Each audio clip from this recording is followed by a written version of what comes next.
부부의 세계 김희애와 박해준의 듀얼킹 관계의 전진서가 혼란을 몰고 온다.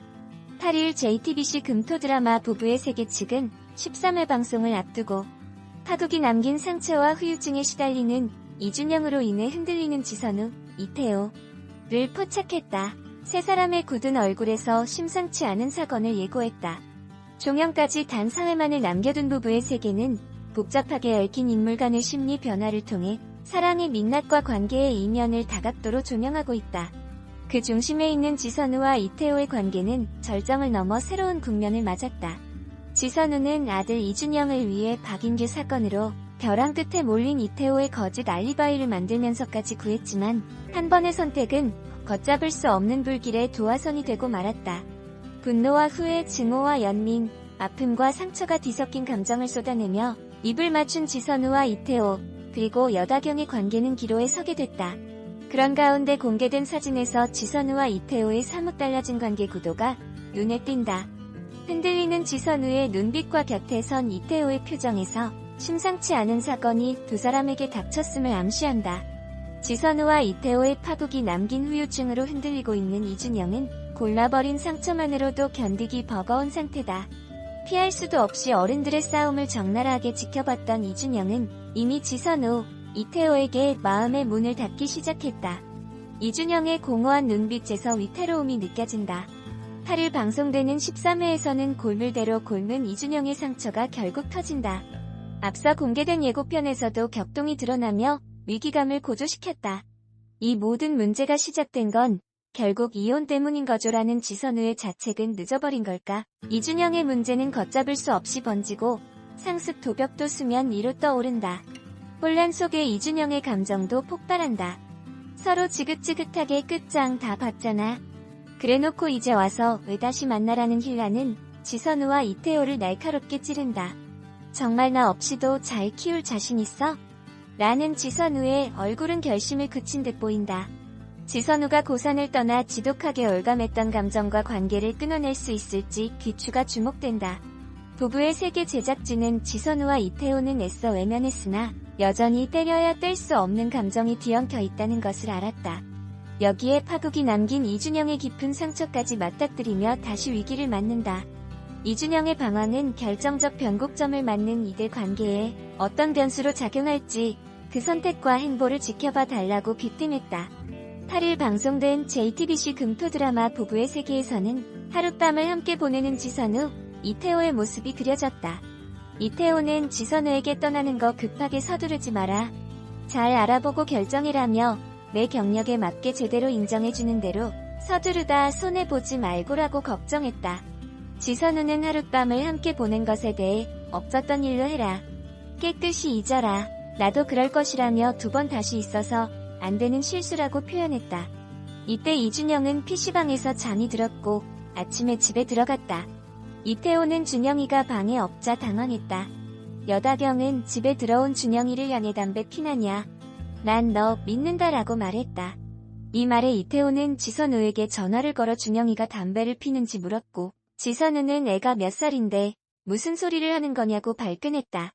지선우는 자신이 고산을 떠나는 것이 맞다고 생각해 다른 지역의 병원을 알아보고 있었다. 이때 부산의 한 병원에 자리가 났다는 얘기를 듣고 부산으로 마음이 기울었다. 지선우는 이태호에게 부산으로 가게 됐다며 가기 전에 준영이 좀 만나게 해달라고 부탁했다. 이태호는 준영이가 가지 말라고 하면 안 갈 거냐고 물었고 지선우는 당연하다. 준영이 의견이 가장 중요하다고 말했다. 이날 준영이는 학교를 마치고 또 PC방에서 시간을 보냈다. 이때 친구 혜강이가 준영이가 과자를 훔치는 것을 목격했다. 이후 지선우는 학교에서 걸려온 전화를 받았다. 준영이가 혜강이와 싸웠다는 것. 이 말에 지선우, 이태호가 함께 학교를 향했다. 두 사람은 이혼을 한 사이지만 아이의 부모이기 때문에 학교 앞에서는 함께 발걸음을 옮겼다. 학교 선생님은 혜강이가 더 많이 다쳤고 준영이의 일방적인 폭행이라고 상황을 설명했다. 이 말에 두 사람이 충격을 받았다. 준영이 역시 먼저 때린 것이 맞다고 인정했다. 또한 때린 이유에 대해서도 내가 PC방에서 과자를 훔치는 걸 혜강이가 봤다. 애들한테 이야기한다고 해서 라고 했다고 말했다. 그러나 혜강이가 쓰레기처럼 살지 마라고 말한 것에 분노에 주먹질을 한 것. 지선우는 엄마가 잘못 들었다. 뭘 훔치느냐라고 물었고 이준영은 실수했다. 엄마 아빠도 실수하잖아라고 대들었다. 지선우는 잘못된 걸 바로 잡아야 한다라고 말했고 이태호도 PC방 사장님에게도 혜강이에게도 사과해라라고 말했다. 이준영은 엄마 아빠는 뭐가 그렇게 쉽냐? 사과하면 용서가 되냐? 어른들은 그러는 거냐? 학교 안 다니겠다. 자퇴하면 된다라고 오히려 화를 냈다. 혜강이 쪽에서 학폭 징계 절차를 밟겠다는 입장을 취했고 지선우는 혜강이가 입원한 병원을 찾아 혜강이 엄마에게 사과를 했다. 그러나 혜강이 엄마는 왜 때렸는지는 알고 있냐? 우리 아들이 그쪽 아들 충고해주다가 맞았다며 근데 훔친 게 이번이 처음이 아니다. 병원에 데려가 봐야 하는 것 아니냐? 아들을 그렇게 몰라서 어떡하냐고 비아냥거렸다. 지선우는 아들에게 도벽이 있다는 말을 듣고 발끈해 때린 건 정식으로 사과하지만 아닌 거 가지고 말하지 말아라. 저희도 가만히 안 있겠다고 분노했다. 집으로 돌아간 지선우는 준영이의 방을 뒤졌고 그곳에서 훔친 물건들을 목격해 충격에 휩싸였다. 이태호도 PC방 사장님을 찾아가 사과를 하다 준영이가 PC방에서 외박을 했다는 것을 알고 놀랐다. 이준영은 나 유학 보낸다는 소리를 들었다. 그 소리 듣기 싫어서 나갔다고 털어놨다.